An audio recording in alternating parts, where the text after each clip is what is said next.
Across the globe, a network of underground fight clubs lurks in the shadows, where brutality and greed reign supreme. You've likely seen Gladiator, the iconic film that's captured hearts and imaginations with its portrayal of blood-soaked arenas in ancient Rome. But what if I told you that gladiatorial combat isn't just a thing of the past? What if it still thrives today, fueled by powerful criminal syndicates, far more dangerous than Hollywood ever dared to show? Welcome to the hidden underworld of modern fight clubs, where human lives are nothing more than commodities, and every match is a deadly gamble. These underground arenas are the 21st century version of the Colosseum, with men risking their lives for profit, pride, or sheer survival. But unlike the ancient days, these battles are controlled by mafia networks, generating billions through illegal betting, human trafficking, and unimaginable violence. Fighters are coerced, trafficked, or driven by desperation. As for the spectators, they're drawn to the raw thrill of violence, the adrenaline of high-stakes betting, and the dark secrets that the law will never touch. Why do people enter this brutal world? How do these organizations remain undetected? And what are the chilling truths lurking beneath these blood-soaked rings? Today we pull back the curtain on this gruesome underworld. We'll explore the 7 most notorious fight clubs in the world, uncovering their violent realities, their massive profits, and the ruthless criminal forces controlling them. From the Russian Bratva to Japan's Yakuza, discover how these mafia organizations dominate the ring, why this dark industry continues to thrive, and the human cost of this modern-day gladiatorial nightmare.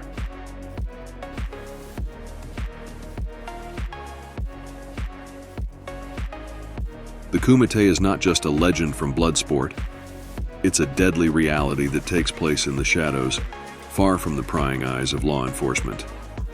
Born as secret martial arts tournaments in the heart of Southeast Asia, these brutal fights were originally about honor and skill. But over time, the event was hijacked by global criminal syndicates, transforming it into a grisly spectacle driven by bloodlust and greed. Now, the Kumite is a global phenomenon, organized by powerful criminal groups like the Russian Bratva, Mafia, Yakuza, and others. Fighters from all over the world, mercenaries, ex-soldiers, even hitmen, compete not just for fame, but for the life-changing fortune that comes with surviving the arena. One of the most notorious names tied to the Kumite is Dmitry "the Butcher" Petrov, a ruthless Russian enforcer whose lethal skills made him a crowd favorite in the blood-soaked battles. Held in remote secret locations, hidden islands, underground bunkers, or jungle arenas, the Kumite evades law enforcement while offering the criminal elite a front-row seat to the ultimate test of survival. The Kumite is more than just a fight. It's a high-stakes business that generates an estimated $50 million annually. This massive fortune is fueled by underground betting, pay-per-view access, and criminal sponsorships. The money flows through illicit channels, funding illegal activities like money laundering, human trafficking, and arms dealing. Every fight serves as a means to move vast sums of cash and deepen the grip of organized crime on the world's underbelly. Fatalities are a regular part of the Kumite, with upwards of 40 fighters losing their lives each year. The brutality is staggering. Combatants are pushed to their limits, often using deadly force in matches that leave many critically injured. But it's not just the fights themselves. Many fighters suffer horrifying injuries or die from the brutal conditions they endure before and after the matches. Starved, tortured, or coerced into fighting, these men are treated as disposable assets, forced into a cycle of violence for the twisted entertainment of their handlers. The Russian Bratva's grip on the Kumite is undeniable. They provide the financial backing and muscle to keep the event running smoothly, using it as a tool for trafficking fighters and laundering dirty money. Fighters are recruited from the streets, prisons, or war zones, often through abduction or threats, and are forced to fight for their survival. The Kumite isn't just about the bloodshed. It's about power, control, and using human lives as pawns in the deadly game of organized crime.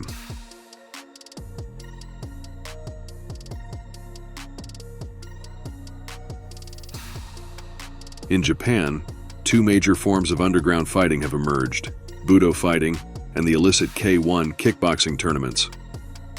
While the Budo style is rooted in traditional martial arts, K1 kickboxing has evolved from a legitimate, internationally recognized sport into an underground spectacle heavily influenced by the criminal world. Budo fighting is a twisted version of martial arts, where fighters with brutal street fighting backgrounds, like Hiroshi the Demon Tanaka, became notorious for dominating these unsanctioned events. These tournaments are typically controlled by the Yakuza, who manipulate the matches for profit and have been known to hold fights in hidden arenas under intense secrecy. On the other hand, K1 kickboxing started as a professional combat sport, but soon became infested with underground clubs that were linked to illegal gambling and mafia ties. Fighters like Taro, the Iron Fist Nakamura, found their way into the underground scene, using their deadly street fighting techniques to fight for high stakes, often under coercion or out of necessity. In these hidden tournaments, the Yakuza controls everything from the betting to the outcome, manipulating the matches to ensure they receive the most profitable results. Both Budo and K1 underground tournaments are deeply entrenched in the criminal underworld, generating enormous profits. K1-style fight clubs alone are rumored to generate up to $100 million annually, fueled by high-stakes betting and mafia sponsorships. In these tournaments, death rates are higher than in regulated sports due to the extreme nature of the fights. Fatalities in underground K1 matches alone are estimated at around 20 to 30 annually, as fighters are pushed to the limits of human endurance and are often left to die from untreated injuries. Similarly, the Budo tournaments claim an average of 10 to 15 fatalities per year, with fighters enduring cruel conditions before, during, and after the fights. The Yakuza's involvement in these underground fight clubs is not only well documented, but central to their operation. They control everything, from the illegal betting rings to the fighters themselves, whom they often recruit or coerce into fighting to settle debts or prove loyalty. Fighters who fail to perform or lose a match in a way that doesn't generate profits are often removed in the most brutal ways, a fate that many seek to avoid. This makes these tournaments more than just a violent spectacle. They serve as a powerful tool for the Yakuza to enforce their control over both the fighters and the criminal underworld at large.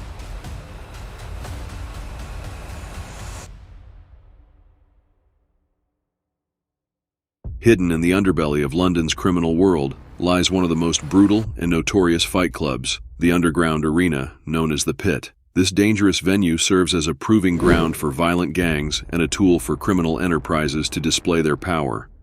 The Pit is heavily controlled by London's most dangerous gangs, including those with ties to global organizations such as the Cosa Nostra, the Italian Mafia, and local groups like the Irish Mob.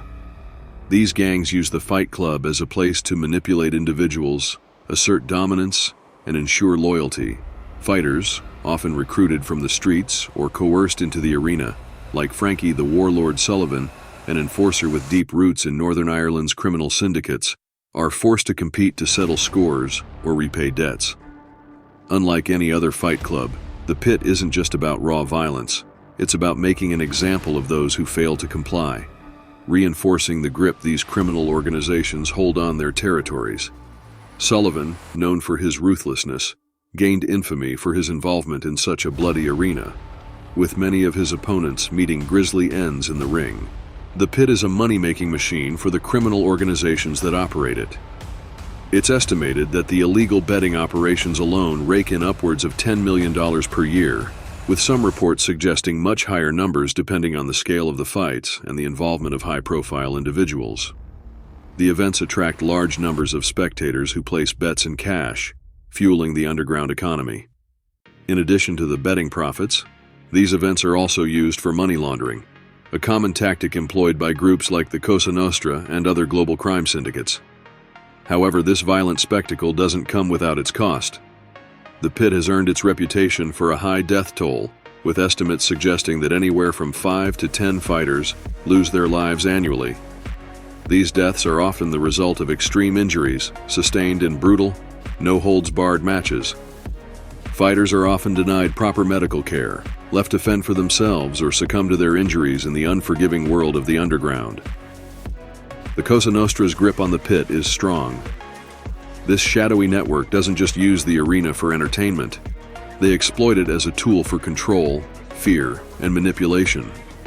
Fighters are often forced into the ring under the threat of death or severe consequences, often coerced into participating as a way of paying off debts, asserting dominance, or proving loyalty to the mafia. The brutality of these matches sends a message to the criminal world. Defy the mafia, and you may find yourself fighting for your life in the ring. The lack of regulation, the widespread corruption, and the constant danger make the pit not just a fight club.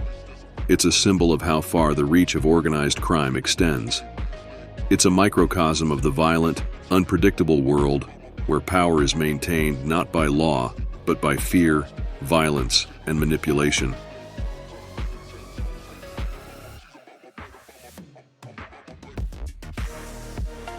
In the heart of Russia, bare-knuckle fighting has long been a brutal underground tradition, and it's often fueled by some of the most fearsome and notorious criminal organizations in the world, namely the Russian Mafia, or Bratva.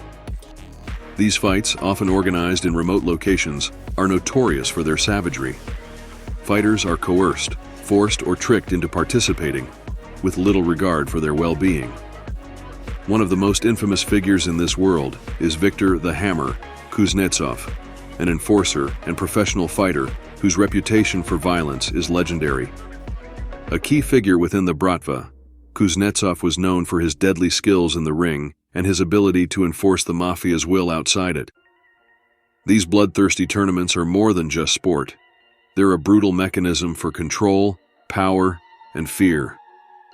These underground fight clubs generate a staggering amount of money for the Bratva. Estimates suggest anywhere between $10 million to $50 million annually. The vast sums come from illegal betting, match fixing, and in some cases, the trafficking of fighters. The brutality of the fights ensures that fatalities are tragically common. It's believed that more than 30 fighters die each year in these underground circles, as the lack of medical intervention and the unforgiving nature of the bouts leaves little room for survival. For the Bratva, death isn't a deterrent. It's a byproduct of their ruthless quest for money and control. Like other criminal organizations, the Russian Bratva uses these brutal fight clubs as more than just a source of profit.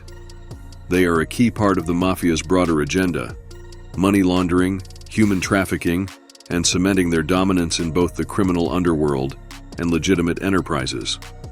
Fighters like Viktor Kuznetsov are more than just combatants.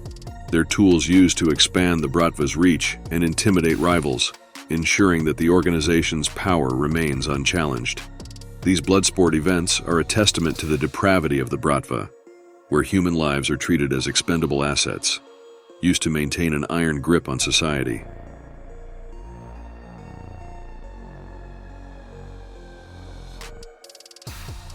The Darknet, with its ability to shield the identities of those who operate within it, has become a breeding ground for a chilling new form of illegal fight club. These global underground tournaments are linked through encrypted networks, where fighters from all corners of the world are pitted against each other in brutal, no-rules combat. Many participants are coerced into the violence, often driven by criminal organizations, to settle debts or prove their loyalty. One notorious figure within this sinister world is the Reaper, a faceless enforcer who has gained infamy for his unrelenting brutality in these deadly contests. His existence remains shrouded in mystery, with only his online alias standing as his identity, reflecting the cold, impersonal nature of these fights. The financial scale of Darknet Fight Clubs is staggering, rumored to rake in millions of dollars annually. These profits are driven by illegal subscription services, high-stakes pay-per-view events, and underground betting syndicates. Spectators pay handsomely to witness the carnage, feeding into the bloodthirsty demand for violence. Unfortunately, the fatalities are just as frequent. Estimates suggest that anywhere from 20 to 50 fighters perish each year, often due to the extreme brutality of the matches. The fighters are left to die in some cases, their fates sealed in the name of profits. No medical assistance is provided, and intervention is non-existent, leaving the victims to be consumed by the violence. Darknet fight clubs are not isolated phenomena, but rather part of a broader, more sinister network controlled by shadowy criminal syndicates. These powerful groups, including notorious organizations like the Russian Bratva, the Yakuza, and Cosa Nostra, operate with a level of secrecy and control that law enforcement struggles to penetrate. The anonymity offered by the Darknet allows these gangs to continue their operations without fear of detection. They use encrypted channels to launder money, traffic fighters, and manage their illegal activities, all under the radar of conventional law enforcement. The level of exploitation in these fight clubs is unmatched, where human lives are treated as expendable commodities in a violent, profit-driven spectacle. The fight clubs are often located in remote or hard-to-reach locations, making it incredibly difficult for law enforcement to infiltrate or shut them down. On the Darknet, these clubs are hidden behind layers of encryption, making them virtually undetectable to the authorities. Furthermore, the involvement of criminal syndicates, like the Yakuza, Bratva, and Cosa Nostra, means that those who attempt to shut down these operations face deadly retribution. Corruption and bribery often run rampant, allowing these criminal organizations to maintain power and ensure that their illegal operations continue undisturbed. Why do so many people, mostly men, flock to these underground fights, even when they know the risks involved? The appeal lies in the raw, primal nature of the battles. For many, watching a brutal fight is an expression of dominance, a way to feel connected to power. It's an outlet for aggression and a test of human endurance and strength. Some spectators find excitement in witnessing the risks and the danger, while others may be drawn to the thrill of betting or the adrenaline rush of violence. It's a subculture that appeals to deep, ancient instincts, a way to feel alive in a world that often seems too tame. Underground fight clubs expose a raw and dangerous side of humanity, where violence and money collide, often controlled by powerful criminal organizations such as the Yakuza, Bratva, and Cosa Nostra. These criminal syndicates operate in the shadows, ensuring the profitability and continuation of these brutal events. The dark allure of these tournaments, driven by the thirst for power, greed, and the primal attraction to violence, draws large numbers of spectators. Many of these fans, predominantly men, are captivated by the intensity of the fights, the raw emotion, and the high-stakes nature of the underground world. For these spectators, it's more than just a fight. It's about feeling connected to something dangerous and forbidden. Yet, despite the many dangers, where fatalities are common and lives are destroyed, these clubs remain a cornerstone of the criminal underworld. Their continued existence proves the power of fear, corruption, and secrecy in evading law enforcement. The authorities struggle to make any meaningful impact, as these operations are well hidden, shielded by networks of criminals, and protected by a system of intimidation and fear. So, what can be done to stop this cycle of exploitation? It's a difficult question, as these organizations thrive in the dark, often supported by the wealth and power they have built through years of criminal activity. The first step is awareness. By shining a light on the horrors of mafia-controlled underground fight clubs, we can begin to unravel the hold they have over people. Public knowledge and exposure can make it more difficult for these operations to continue unchecked. But here's a deeper question for you. Can crime ever truly be ethical? Can there be any justification for the bloodshed and suffering these fight clubs represent? Share your thoughts in the comments below. If you found this exploration into the dark world of underground fight clubs intriguing, don't forget to like and subscribe to Underworldly for more content about the hidden, dangerous, and often chilling world of crime. Thanks for watching, and remember, always keep your eyes on the shadows.